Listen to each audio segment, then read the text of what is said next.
Good morning, guys. It's Victor Costa. I hope you're doing well. I just woke up and I wanted to share with you some thoughts before the day got started. A lot of people share with me their weight gain goals as well as their weight loss goals.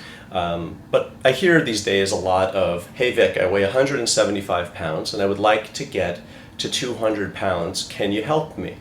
And I just want to share with you a couple of thoughts about that.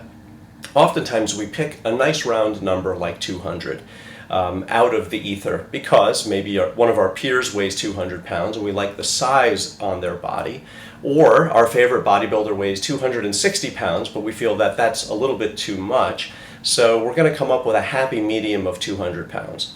I've even heard something as disturbing as you're not a man unless you weigh 200 pounds. I've heard that before. That's really wacky given that I woke up this morning weighing 171 pounds.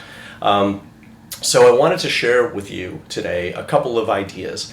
And one of those ideas is that to remind yourself that between 175 pounds and 200 pounds are 25 steps or 25 opportunities to reassess and see how you feel and see how you look along the way.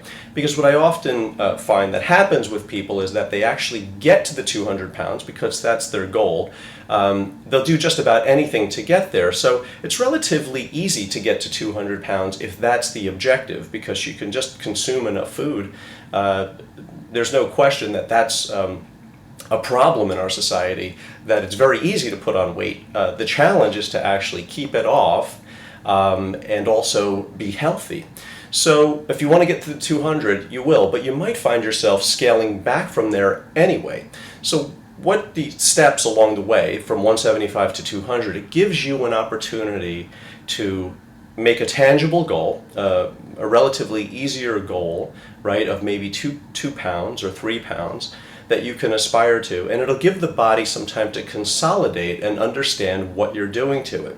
You'll also get an opportunity to reassess and decide how you feel and how you look. You might actually like how you look at 180 pounds as compared to the 200. But there's a lot of time to do that. There's no rush.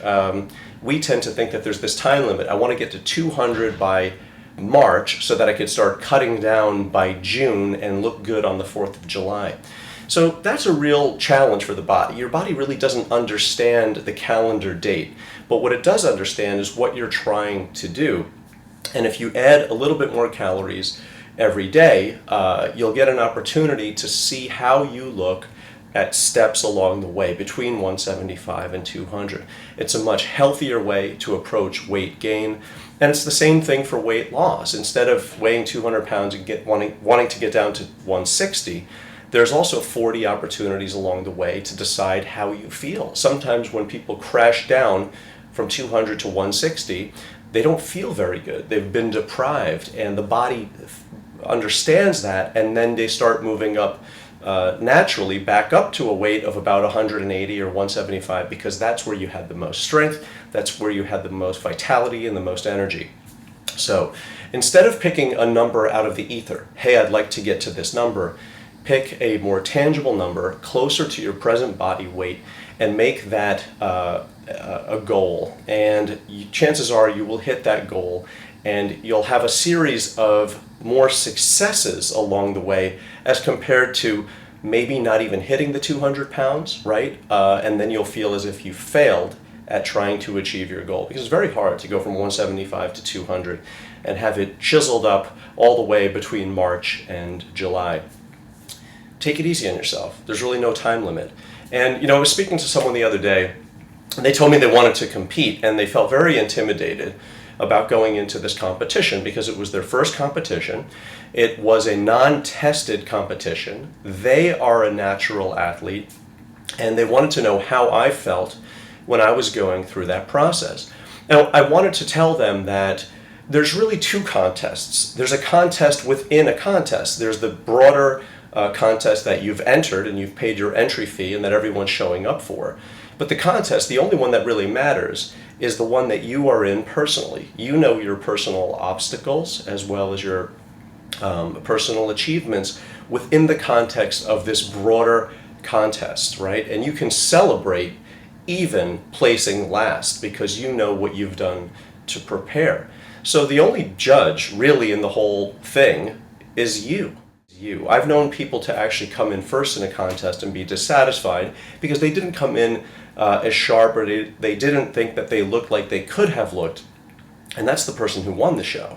And then I've also seen people who came in last but really felt great about the whole experience because they achieved more than they ever thought. In fact, they didn't even think they could stand out there in front of people in a pair of posing trunks. And for them, that was winning a contest. So just remember, this is a personal contest within a contest. And a lot of times I believe that our body image of what we'd like to look like gets distorted. So we have a particular objective, right, of what we think we'd like to look like, and then we see somebody else. And then our objective really becomes, how do we look like or obtain what this person has?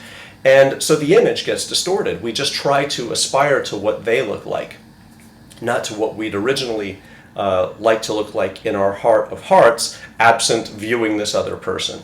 So try to come up with a goal that is very personal, not necessarily because of somebody else or because of how somebody else looks. The 200 pounds is on someone else at the present time, and if you weigh 175, right? You don't necessarily have an idea of what that looks like and feels like, right? So again, I liken this to putting on a suit that might not fit right, you know? That suit, that 200-pound suit, isn't going to feel comfortable on everyone. It certainly didn't feel comfortable on me, and I know it doesn't because even around 188 doesn't feel comfortable on me. So what I try to do is just find a weight that I think I look good at, and I also feel comfortable being in the suit of, okay? So I hope this video made some sense to you. I hope you like it. Visit me at Vic's Natural, say hello on Facebook, and take care. Bye.